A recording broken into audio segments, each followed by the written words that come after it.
அகமதாபாத் விமான விபத்து எதிரொலியாக போயிங் 787 மற்றும் 777 விமானங்களால் இயக்கப்படும் சேவைகளை ஏர் இந்தியா குறைத்திருக்கிறது. அதன்படி நாளை முதல் ஜூலை 15ஆம் தேதி வரை 16 சர்வதேச வழித்தடங்களில் விமான சேவை குறைக்கப்படும் என்றும் 3 சர்வதேச விமான நிலையங்களுக்கான சேவை தற்காலிகமாக நிறுத்தப்படும் என்றும் அறிவித்திருக்கிறது. மும்பையில் நடைபெற்ற ஏர் இந்தியா விமானத்தின் சக பைலட்டின் இறுதிச் சடங்கில் குடும்பத்தினர், உறவினர்கள் என ஏராளமானோர் பங்கேற்று அஞ்சலி செலுத்தினர். குஜராத் மாநிலம் அகமதாபாத்தில் ஏர் இந்தியா விமானம் விழுந்து விபத்துக்குள்ளானதில் அந்த விமானத்தின் சக பைலட் கிளைவ் குந்தர் உயிரிழந்தார். கர்நாடகாவில் இனி நிகழ்ச்சி நடைபெறும் போது கூட்டத்தை கட்டுப்படுத்த தவறினால் நிகழ்ச்சிக்கு திட்டமிட்டவர் உள்ளிட்ட அனைவருக்கும் 3 ஆண்டுகள் சிறை தண்டனை விதிக்கப்படும் என புதிய விதிமுறைகள் அடங்கிய மசோதாவை கொண்டுவர அம்மாநில அரசு முடிவெடுத்திருக்கிறது. மேலும் ஜாமீனில் வெளியே வர முடியாத குற்றமாக கருதப்படும் வகையில் மசோதா கொண்டுவரப்பட உள்ளதாக கூறப்படுகிறது. மத்திய அமைச்சரும் மேற்கு வங்க பாஜக தலைவருமான சுகந்தா மஜும்தார் மீது தெற்கு 24 பர்கானஸ் பகுதியில் கற்கள் மற்றும் காலணிகள் வீசப்பட்டதால் பரபரப்பு ஏற்பட்டது. மர்ம கும்பல் தாக்கியதில் காயமடைந்த பாஜக நிர்வாகியை சந்திக்க பஜ் பகுதிக்கு சென்ற போது திரிணாமுல் காங்கிரஸ் கட்சி தொண்டர்கள் தாக்கியதாக கூறப்படுகிறது. கேரளாவில் இடைத்தேர்தல் நடைபெற்ற நிலம்பூர் தொகுதியில் இரு தரப்பினரிடையே லேசான கைகலப்பு ஏற்பட்டதில் 2 பேரை போலீசார் கைது செய்தனர். இடது ஜனநாயக முன்னணி அமைப்பினர் வாக்குச்சாவடி அருகே பிரச்சாரம் செய்ததாக குற்றம் சாட்டி ஐக்கிய ஜனநாயக முன்னணியினர் வாக்குவாதம் செய்தனர். கர்நாடக மாநிலம் பெங்களூரு சென்றடைந்த மத்திய உள்துறை அமைச்சர் அமித்ஷாவுக்கு விமான நிலையத்தில் பாஜகவினர் பூங்கொத்து கொடுத்தும் சால்வை அணிவித்தும் உற்சாக வரவேற்பு அளித்தனர். பெங்களூருவில் இன்று நடைபெறும் விழாவில் கர்நாடகாவின் ஆதி சுஞ்சனகிரி பல்கலைக்கழகத்தின் வளாகத்தை திறந்து வைக்கிறார். கேரள ஆளுநர் மாளிகையில் நடைபெறும் அரசு நிகழ்ச்சிகளில் பாரத மாதா படத்தை பயன்படுத்துவதற்கு எதிர்ப்பு தெரிவித்து திருவனந்தபுரத்தில் இந்திய ஜனநாயக இளைஞர் கூட்டமைப்பு சார்பில் பேரணி நடைபெற்றது. ராஜ்பவனில் நடைபெறும் அனைத்து நிகழ்ச்சிகளிலும் RSS அமைப்பினர் பயன்படுத்தும் பாரத மாதா படத்தை வைப்பதாக ஆளும் கட்சியினர் எதிர்ப்பு தெரிவித்து வருகின்றனர். மகாராஷ்டிராவில் தென்மேற்கு பருவமழை தீவிரமடைந்துள்ளதால் மாநிலத்தின் பல்வேறு பகுதிகளிலும் கனமழை கொட்டி தீர்த்து வருகிறது. நாசிக் பகுதியில் பெய்த கனமழை காரணமாக கோதாவரி ஆற்றில் உள்ள பல கோவில்களை வெள்ளம் மூழ்கடித்து செல்கிறது. மேலும் ஆற்றில் அடித்துச் செல்லப்பட்ட காரை அதன் உரிமையாளர் கயிறு கட்டி பாதுகாத்த சம்பவமும் அரங்கேறியது. மேற்கு வங்கத்தில் கடந்த 2 நாட்களாக பெய்த கனமழையால் மிட்னாப்பூரில் உள்ள குடியிருப்புகளை மழை நீர் சூழ்ந்துள்ளது. அங்குள்ள ஆறுகளிலும் வெள்ளப்பெருக்கு ஏற்பட்டதால் பொதுமக்கள் படகு மூலம் மீட்கப்பட்டு வருகின்றனர். மேலும் வீட்டை விட்டு வெளியே வர முடியாததால் மக்கள் அத்தியாவசிய பொருட்கள் கிடைக்காமல் கடும் அவதியடைந்தனர். உலகளவில் வறுமை குறைப்பில் ஐரோப்பிய நாடுகளை தமிழ்நாடு முந்தியிருக்கிறது. இது தொடர்பான புள்ளி விவரங்களை எக்ஸ் வலைத்தளத்தில் பதிவிட்டு பெருமிதம் தெரிவித்துள்ள முதலமைச்சர் மு க ஸ்டாலின், திமுக அரசு எப்போதும் மக்களை முதன்மைப்படுத்தும் என கருத்து கூறியுள்ளார். சென்னை ராயப்பேட்டையில் உள்ள அதிமுக தலைமை அலுவலகத்தில் வரும் 24 மற்றும் 25ஆம் தேதிகளில் மாவட்ட பொறுப்பாளர்கள் மற்றும் மாவட்ட செயலாளர்கள் ஆலோசனை கூட்டம் நடைபெறும் என எடப்பாடி பழனிசாமி அறிவித்துள்ளார். அதிமுக வளர்ச்சி பணிகள் குறித்து ஆலோசனை மேற்கொள்ளப்படும் என கூறப்பட்டுள்ளது. குடும்பத்தில் இருப்பவர்களுக்கு பதவி கொடுப்பதாக அன்புமணி சொன்னது முரண்பாடான கருத்து என பாமக நிறுவனர் ராமதாஸ் கூறினார். உலக அளவில், இந்திய அளவில், மாநில அளவில் குடும்பத்தினருக்கு கட்சியில் பதவி கொடுப்பது வழக்கமான ஒன்று என்றார். மேலும் அன்புமணி நடைப்பயணம் செல்வது குறித்த கேள்விக்கு நல்ல விஷயம்தானே என்றார். அமித்ஷாவை சந்திப்பது தொடர்பாக தற்போது வரை திட்டம் எதுவும் இல்லை என பாமக நிறுவனர் ராமதாஸ் கூறினார். சென்னையில் செய்தியாளர்களுக்கு பேட்டி அளித்த அவரிடம் அமித்ஷாவை சந்திக்கும் திட்டம் உள்ளதா என கேள்வி எழுப்பப்பட்டது. அதற்கு எதிர்காலத்தை தன்னால் கணிக்க முடியாது என பதிலளித்தார்.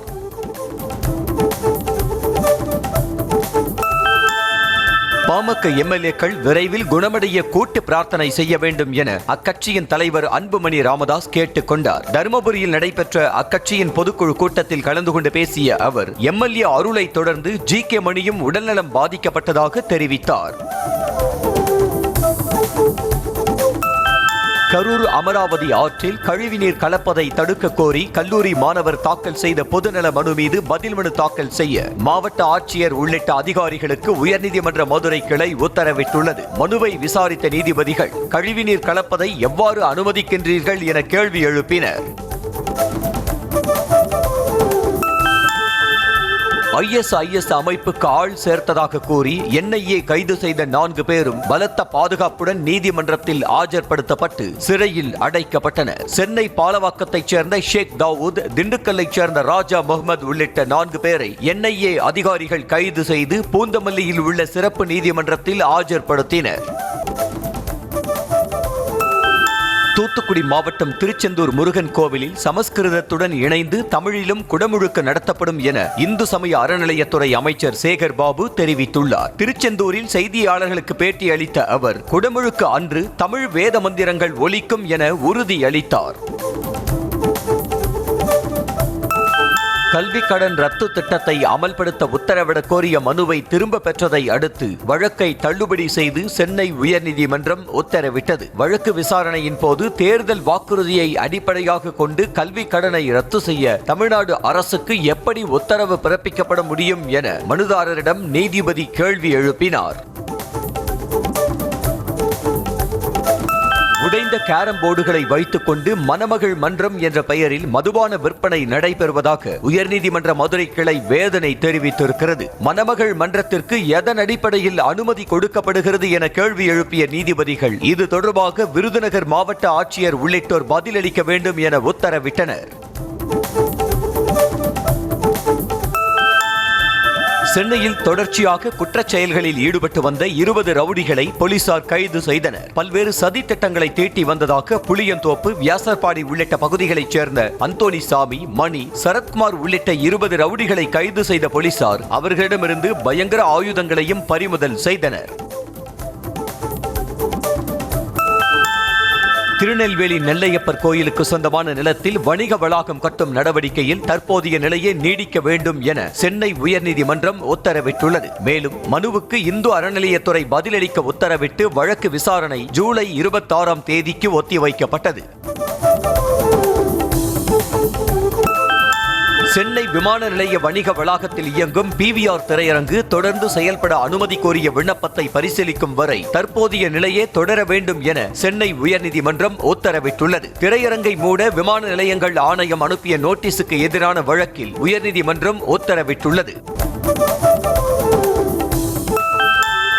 தருமபுரி மாவட்டம் பாப்பிரெட்டிப்பட்டி அருகே செயல்பட்டு வரும் செங்கல் சூளையில் குழந்தை தொழிலாளர்கள் பயன்படுத்தப்படுவதாக புகார் எழுந்துள்ளது. திருவள்ளூரில் VAO-வாக இருக்கும் இளங்கோவன் தம்மிடம் கடன் பெற்றவர்களை கொத்தடிமைகளாக பயன்படுத்துவதாகவும் அந்த செங்கல் சூளையில் ஒரு 8ஆம் வகுப்பு முடித்த பள்ளி மாணவி பணியாற்றுவதாகவும் கூறப்படுகிறது.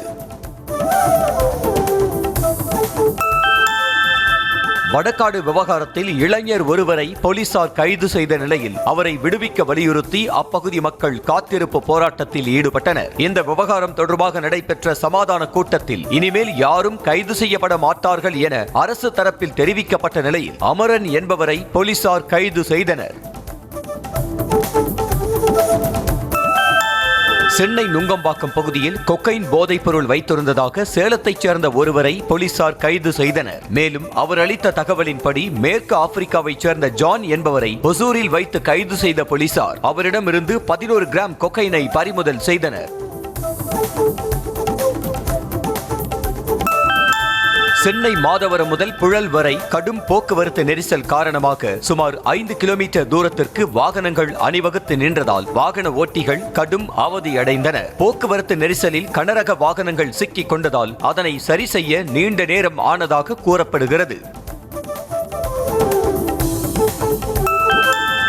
காஞ்சிபுரம் அரசு பள்ளியில் படித்து சென்னை IIT-யில் இடம் பிடித்து அசத்திய மாணவனை மாவட்ட ஆட்சியர் நேரில் அழைத்து பாராட்டு தெரிவித்தார். மணிமங்கலம் அரசினர் மாதிரி பள்ளியில் படித்த மணி சர்மா என்ற மாணவன் JEE தேர்வில் 99% மதிப்பெண் எடுத்து இந்திய அளவில் 698வது இடத்தை பிடித்து அசத்தியுள்ளார்.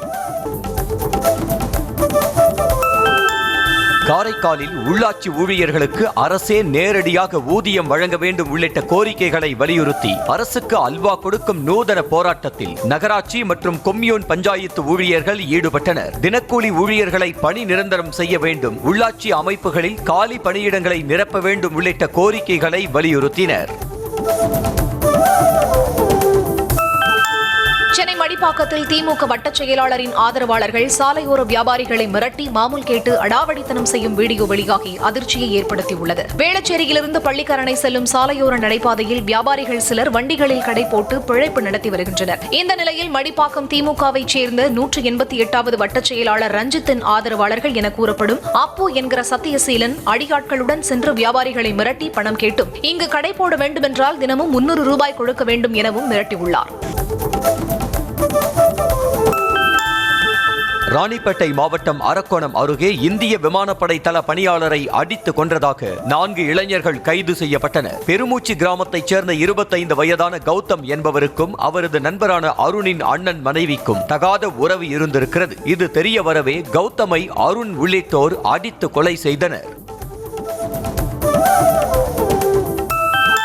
திண்டுக்கல் மாவட்டம் பழனி அருகே 80 சென்ட் அரசு நிலத்தை ஆக்கிரமித்து வேலி அமைக்க முயன்ற முன்னாள் அரசு ஊழியர் மீது நடவடிக்கை எடுக்க கோரி வட்டாட்சியரிடம் அப்பகுதி மக்கள் மனு அளித்தனர். புளியம்பட்டி ஊராட்சியில் உள்ள ஓடையை திருமலைச்சாமி ஆக்கிரமித்து வேலி அமைக்க முயன்றதாக அப்பகுதியினர் புகார் கூறினர். திண்டுக்கல்லில் கலைஞர் கனவு இல்ல திட்ட பயனாளிகளிடம் லஞ்சம் பெற்ற அதிகாரிகள் மீது நடவடிக்கை எடுக்கப்படும் என அமைச்சர் சக்கரபாணி தெரிவித்துள்ளார். நத்தம் பகுதியில் நடைபெற்ற நலத்திட்ட உதவிகள் வழங்கும் விழாவில் கலந்து கொண்ட அமைச்சர் சக்கரபாணியிடம் கலைஞர் கனவு இல்ல திட்ட பயனாளிகளிடம் அதிகாரிகள் லஞ்சம் கேட்பது குறித்து கேள்வி எழுப்பப்பட்டது. புதுக்கோட்டை மாவட்டம் கோட்டைப்பட்டினம் விசைப்படகு மீனவர்கள் மீது இலங்கை கடற்படை தாக்குதல் நடத்தியதால் பரபரப்பு ஏற்பட்டது. ராஜேந்திரன் என்பவருக்கு சொந்தமான விசைப்படகில் சென்ற 4 மீனவர்கள் நடுக்கடலில் மீன்பிடித்துக் கொண்டிருந்தனர். அப்போது இலங்கை கடற்படையினர் தாக்குதல் நடத்தியதாக கூறப்படுகிறது. வேலூர் மாவட்டம் விருதம்பட்டு பகுதியில் உள்ள ஐஸ் கட்டி தயாரிக்கும் தொழிற்சாலையில் அமோனியா வாயு கசிவு ஏற்பட்டதால் ஊழியர்கள் மற்றும் பொதுமக்களுக்கு கண் எரிச்சல் ஏற்பட்டது. விரைந்து சென்ற தீயணைப்புத்துறை வீரர்கள் அமோனியம் கேஸ் கசிவை சரி செய்தனர். சென்னை தண்டையார்பேட்டையில் காதலிப்பதாக ஆசை வார்த்தை கூறி பள்ளி மாணவியிடம் பாலியல் சீண்டலில் ஈடுபட்ட ரவுடியை போலீசார் கைது செய்து சிறையில் அடைத்தனர். அதே பகுதியைச் சேர்ந்த மதன் என்ற டேமேஜ் மதன் 11ஆம் வகுப்பு மாணவியை காதலிப்பதாக கூறி தனிமையில் அழைத்து அத்துமீறியதாக கூறப்படுகிறது. கன்னியாகுமரியில் பெண்ணுக்கு பாலியல் தொல்லை அளித்ததை தட்டி கேட்ட கணவர் மீது எண்ணெயை ஊற்றி தப்பிச் சென்ற தொழிலாளியை போலீசார் தேடி வருகின்றனர். இந்திரா நகரில் உள்ள டீ கடைக்கு சென்ற விஜய் ஆனந்த் கடை உரிமையாளரின் மனைவிக்கு பாலியல் தொல்லை அளித்து வந்ததாக கூறப்படுகிறது. சென்னை அடுத்த மதுரவாயல் பகுதியில் விவாகரத்து ஆன பெண்ணிடம் ஆறுதலாக பேசி 29 லட்சம் ரூபாய் மற்றும் 23 கிராம் நகை மோசடி செய்த நபரை போலீசார் கைது செய்தனர். விசாரணையில் மோசடி செய்த நபர் பெரம்பலூர் மாவட்டத்தைச் சேர்ந்த ஓட்டுநர் கார்த்திக் என்பது தெரிய வந்த நிலையில் நீதிமன்றத்தில் ஆஜர்படுத்தி சிறையில் அடைத்தனர். நாமக்கல் மாவட்டம் திருச்செங்கோடு அர்த்தநாரீஸ்வரர் மலைக்கோயில் அர்த்த மண்டபத்தில் சிசிடிவி கேமரா பொருத்த எதிர்ப்பு தெரிவித்த அர்ச்சகர்கள் பதாகைகளை ஏந்தி கவன ஈர்ப்பு போராட்டம் நடத்தினர். ஆகம விதிகளை மீறி இந்து சமய அறநிலையத்துறை நடவடிக்கை எடுப்பதாக அர்ச்சகர்கள் குற்றம் சாட்டினர்.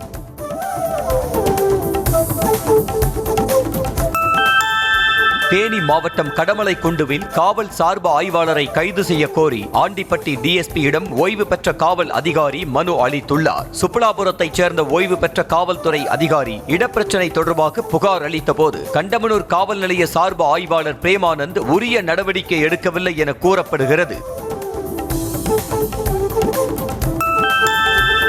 திருவள்ளூர் மாவட்டம் திருத்தணி அருகே தனியார் பேருந்தை வழிமறித்து ரகளை செய்த இளைஞர்களால் 1 மணி நேரம் போக்குவரத்து பாதிக்கப்பட்டது. திருத்தணி ரவுண்டானா பகுதி வழியாக ஆந்திராவிற்கு சென்ற தனியார் பேருந்தை நிறுத்திய இளைஞர்கள் மதுபோதையில் ரகளை செய்தனர். மக்களுக்கு இடையூறு செய்த அவர்களை போலீசார் கைது செய்தனர்.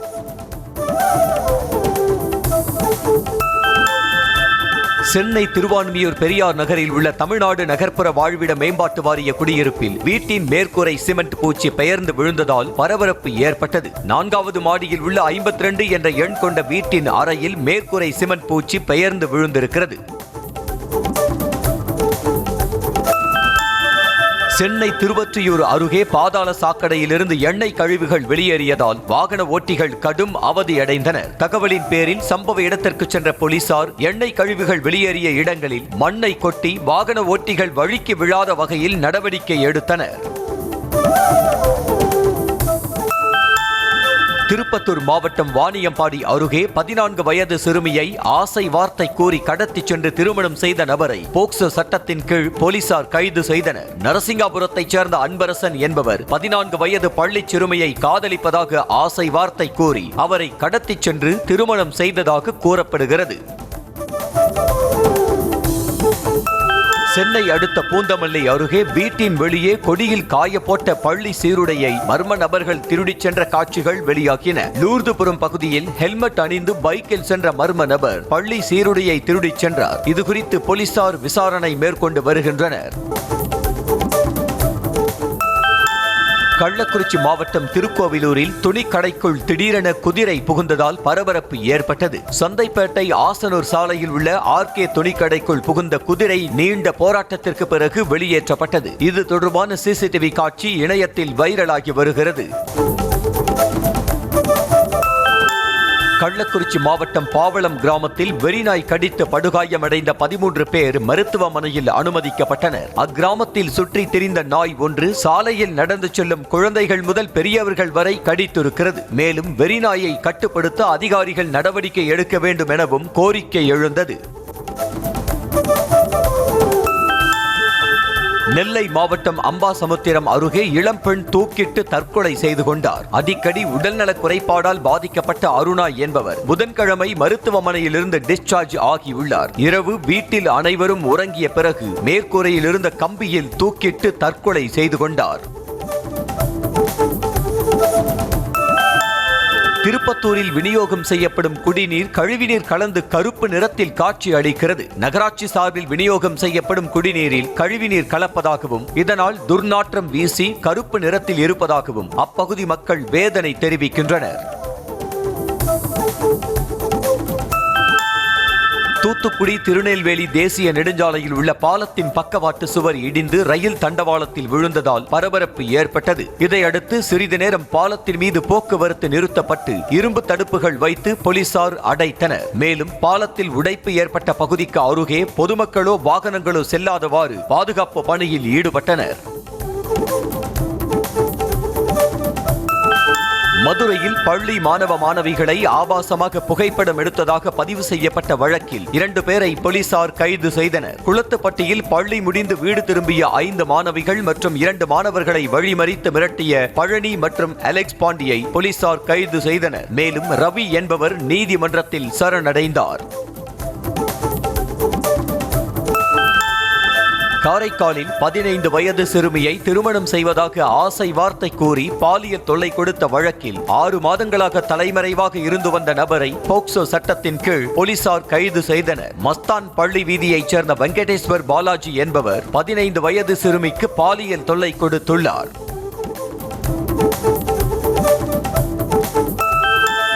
ஆந்திர மாநிலம் விஜயவாடாவில் 4 லட்சம் ரூபாய் வரதட்சணை வாங்கிக் கொண்டு திருமண மோசடியில் ஈடுபட்ட இடைத்தரகர்களை போலீசார் தேடி வருகின்றனர். கர்நாடக மாநிலத்தில் குடியேறிய தெலுங்கு குடும்பத்தினர் தமது மகனுக்கு வரன் பார்த்து வந்த நிலையில் ஏற்கனவே திருமணமான பெண்ணை வாடகைக்கு பேசி அழைத்து வந்து திருமணம் செய்து வைத்துவிட்டு தலைமறைவாகினர். கேரள மாநிலம் கோட்டயம் அருகே காவல் அதிகாரி சீருடை அணிந்து மிடுக்காக வருகை தந்த சிறுமி காவல் நிலையத்தில் கேக் வெட்டி தனது பிறந்த நாளை கொண்டாடி மகிழ்ந்தார். பத்தனம்திட்டா மாவட்டத்தில் உள்ள தும்பமன் பகுதியைச் சேர்ந்த 9 வயதான சேரா மேரி சாஜன் என்ற சிறுமிக்கு காவல் நிலையத்தில் பிறந்த நாள் கொண்டாடப்பட்டது. ஈரான் மீது தாக்குதல் நடத்துவது குறித்து 2 வாரங்களில் முடிவெடுக்கப்படும் என அமெரிக்க அதிபர் ட்ரம்ப் தெரிவித்துள்ளார். அமெரிக்கா தாக்குதல் நடத்தினால் சீர் செய்ய முடியாத கடுமையான விளைவுகளை சந்திக்க வேண்டியிருக்கும் என ஈரான் உயர்மட்ட தலைவர் அயதுல்லா அலி கமேனி தெரிவித்திருந்தார். இதற்கு பதிலளித்த ட்ரம்ப் அமெரிக்கா ஈரானை தாக்கலாம், தாக்காமலும் இருக்கலாம் என தெரிவித்துள்ளார். ஈரான் நடத்திய தாக்குதலில் மத்திய இஸ்ரேலில் சேதமடைந்த கட்டிடங்களின் ட்ரோன் காட்சி வெளியானது. இஸ்ரேல் ஈரான் இடையே வான்வழி தாக்குதல் தீவிரமடைந்து வருகிறது. ஈரான் அணு ஆயுதங்களை தயாரிப்பதாக கூறி இஸ்ரேல் தாக்குதலை நடத்திய நிலையில் அதற்கு பதிலடி கொடுக்கும் விதமாக ஈரான் தாக்குதலை நடத்தி வருகிறது. ஈரானில் ஆட்சி மாற்றத்தை கொண்டு வருவது இஸ்ரேலின் தற்போதைய நோக்கம் அல்ல எனவும் எதிர்காலத்தில் அத்தகைய இலக்கு நிர்ணயிக்கப்படலாம் எனவும் இஸ்ரேல் வெளியுறவு அமைச்சர் கூறினார். தெற்கு இஸ்ரேலின் சுரோகோ மருத்துவமனையை குறிவைத்து ஈரான் ஏவுகணை தாக்குதல் நடத்திய நிலையில் ஈரான் போர் குற்றங்களை செய்வதாக குற்றம் சாட்டினார். இஸ்ரேலின் 40 போர் விமானங்கள் ஈரான் எல்லைக்குள் புகுந்து 100க்கும் மேற்பட்ட குண்டுமழை பொழிந்ததாக தகவல் வெளியாகியுள்ளது. இதன் மூலம் ஈரானின் அணுசக்தி உள்கட்டமைப்பு, ஏவுகணை உற்பத்தி தளங்கள் மற்றும் வான் பாதுகாப்பு அமைப்புகளை குறிவைத்து அழித்ததாக கூறப்படுகிறது. குறிப்பாக அராக் நகருக்கு அருகில் உள்ள ஈரானின் IR-40 கனரக நீர் உலையை இஸ்ரேல் தாக்கியுள்ளது. இஸ்ரேலை நோக்கி ஈரான் ஏவுகணைகள் வீசியது தொடர்பான வீடியோவை அந்நாட்டின் வானா செய்தி நிறுவனம் வெளியிட்டது. ஏவுகணை செலுத்தப்பட்டு வானில் பறக்கும் காட்சிகள் வீடியோவில் பதிவாகியுள்ளது. அது எங்கு எப்போது ஏவப்பட்டது என்பது குறித்த தகவல்கள் இடம்பெறவில்லை. இஸ்ரேல் மீது ஈரான் நடத்திய தாக்குதலில் இதுவரை 24 பேர் உயிரிழந்திருப்பதாக தெரிவிக்கப்பட்டுள்ளது. ஜெர்மனியின் சீஹாசன் நகரில் இயேசு கிறிஸ்துவின் கடைசி விருந்தை நினைவு கூறும் பாரம்பரிய விழா நடைபெற்றது. இதையொட்டி தெற்கு ஜெர்மனியில் உள்ள கத்தோலிக்க கிறிஸ்தவர்கள் ஸ்டாஃபல்சி ஏரியில் வண்ணமயமான படகு ஊர்வலத்தை நடத்தி கடைசி விருந்தை கொண்டாடினர். இந்த ஊர்வலத்தின் போது மொத்தம் 4 பலிபீடங்களில் நின்று பிரார்த்தனை செய்யப்பட்டது. நாளை சர்வதேச யோகா தினம் கடைபிடிக்கப்படுவதை முன்னிட்டு அமெரிக்காவின் வாஷிங்டன் டிசியில் இந்திய தூதரகம் யோகா பயிற்சி முகாமுக்கு ஏற்பாடு செய்திருந்தது. லிங்கன் நினைவிடத்தில் நடைபெற்ற இந்த யோகா பயிற்சியில் திரளான ஆண்களும் பெண்களும் கலந்து கொண்டு யோகா செய்தனர். இங்கிலாந்து இந்தியா அணிகளுக்கு இடையிலான முதல் டெஸ்ட் போட்டி இன்று தொடங்க உள்ள நிலையில் 18 ஆண்டுகளுக்கு பிறகு இங்கிலாந்து மண்ணில் டெஸ்ட் தொடரை இந்தியா வெல்லுமா என்ற எதிர்பார்ப்பு ரசிகர்கள் மத்தியில் எழுந்திருக்கிறது. கடைசியாக 2007ஆம் ஆண்டு இங்கிலாந்தில் டெஸ்ட் தொடரை இந்திய அணி கைப்பற்றியிருந்தது. இந்திய அணியில் விராட் கோலி, ரோஹித் சர்மா, அஸ்வின் இல்லாதது இங்கிலாந்துக்கு எளிதானது என்று அர்த்தமல்ல என்று அந்த அணியின் கேப்டன் பென் ஸ்டோக்ஸ் தெரிவித்தார். இந்தியாவில் ஏராளமான திறமையான வீரர்கள் உள்ளார்கள் என்றும் இந்திய பந்து வீச்சாளர்கள் அச்சுறுத்தலாக இருப்பார்கள் என்றும் கூறினார். சாய் சுதர்ஷனுக்கு முன்பாக அபிமன்யு ஈஸ்வரனை பிளேயிங் 11இல் சேர்க்க வேண்டும் என்று இந்திய அணியின் முன்னாள் வீரர் முகமது கைஃப் தெரிவித்தார். அவர் அந்த இடத்திற்கு தகுதியானவர் என்றும் முதல் தர போட்டியில் 8000 ரன்களையும் 27 சதங்களையும் அடித்துள்ள அவரது திறனை மதிக்க வேண்டும் எனவும் கூறினார். இந்திய அணியின் முன்னாள் வீரரும் பேட்டிங் பயிற்சியாளருமான சஞ்சய் பங்கரின் மகன் ஆரியன் ஹார்மோன் மாற்று சிகிச்சை மூலம் பெண்ணாக மாறிய நிலையில் தன்னை மீண்டும் கிரிக்கெட் விளையாட அனுமதிக்கும்படி ICC மற்றும் BCCIக்கு கோரிக்கை விடுத்துள்ளார். பாலின மாற்று சிகிச்சை எடுத்துக் கொண்டவர்கள் சர்வதேச கிரிக்கெட் ஆட ICC கடந்த ஆண்டு தடை விதித்தது. கமல் நடிப்பில் வெளியான தக் லைஃப் படத்தின் 5 வண்ண பூவே பாடல் யூடியூபில் வெளியானது. கார்த்தி நேதா எழுதிய வரிகளை சாருலதா மணி பாடி உள்ளார். 38 ஆண்டுகளுக்கு பிறகு கமல் மணிரத்னம் கூட்டணியில் உருவான திரைப்படம் கடந்த 5ஆம் தேதி வெளியானது. கலவையான விமர்சனங்களால் படம் உலகளவில் 98 கோடி ரூபாய் மட்டுமே வசூலித்தது. மைத்ரி மூவி மேக்கர்ஸ் தயாரிக்கும் அஜித் குமாரின் 64வது திரைப்படத்தில் நடிக்க மோகன்லாலிடம் பேச்சுவார்த்தை நடப்பதாக தகவல் வெளியானது. குட் பேட் அக்லி வெற்றியை தொடர்ந்து மீண்டும் ஆதிக் இயக்கத்தில் அஜித் நடிக்கவிருக்கும் படத்தின் அதிகாரப்பூர்வ அறிவிப்பு ஆகஸ்டில் வெளியாகும் என எதிர்பார்க்கப்படுகிறது. நடிகர் விஜயின் 51வது பிறந்த நாளை முன்னிட்டு அவர் நடித்த 5 படங்கள் ரீ-ரிலீஸ் ஆக உள்ளது. இன்று மெர்சல் திரைப்படமும், நாளை கத்தி, லியோ, மாஸ்டர் திரைப்படங்களும் ரீ-ரிலீஸ் ஆக உள்ளன. விஜயின் பிறந்த நாளான ஜூன் 22ஆம் தேதி பகவதி படம் ரீ-ரிலீஸ் ஆகும் என்று தெரிவிக்கப்பட்டுள்ளது. ராஜமௌலி இயக்கத்தில் மகேஷ் பாபு நடித்து வரும் திரைப்படத்திற்காக 50 கோடி ரூபாய் செலவில் பிரம்மாண்ட செட் அமைக்கப்படவிருப்பதாக தகவல் வெளியானது. வாரணாசியில் நடப்பது போன்ற காட்சிகளை படமாக்க வாரணாசியை பிரதிபலிக்கும் விதமாக ஹைதராபாத்தில் உள்ள ராமோஜி ராவி பிலிம் சிட்டியில் இந்த செட் அமைக்கப்பட உள்ளதாக கூறப்படுகிறது. இந்தியாவில் ஸ்பீட் T4 பைக்கிற்கு பாஜா ஆரஞ்சு என்ற புதிய நிறத்தை ட்ரையம்ஃப் அறிமுகப்படுத்தி உள்ளது. இதில் புதிய நிறம் தவிர வடிவமைப்பிலோ இயந்திரத்திலோ எந்த மாற்றமும் செய்யப்படவில்லை. மேலும் மற்ற மாடல்களில் காணப்படும் என்ஜின் மற்றும் வடிவமைப்பை தக்க வைத்துக் கொண்டிருக்கிறது. இது 1,99,000 என்ற விலையில் கிடைக்கிறது. AI ஆதிக்கத்தால் மைக்ரோசாஃப்ட் நிறுவனம் இம்மாத இறுதிக்குள் மேலும் 1000 ஊழியர்களை பணி நீக்கம் செய்ய உள்ளதாக தகவல் வெளியாகியுள்ளது. முன்னதாக தனது மொத்த ஊழியர்களில் 3% அதாவது 6000 ஊழியர்களை பணி நீக்கம் செய்திருந்த நிலையில் தற்போது விற்பனை பிரிவில் ஆட்குறைப்பு நடவடிக்கையில் ஈடுபட்டுள்ளது. சாம்சங் நிறுவனத்தின் Galaxy Z Fold 7, Flip 7 smart போன்கள் அடுத்த மாதம் 9ஆம் தேதி வெளியாகும் என அறிவிக்கப்பட்டுள்ளது. இத்துடன் வாட்ச் 8 சீரிஸ் மற்றும் வாட்ச் அல்ட்ரா 2 ஆகியவையும் வெளியாகின்றன. இந்திய நேரப்படி ஜூலை 9ஆம் தேதி இரவு 7:30 மணிக்கு இவற்றை சாம்சங் நிறுவனம் அறிமுகம் செய்கிறது.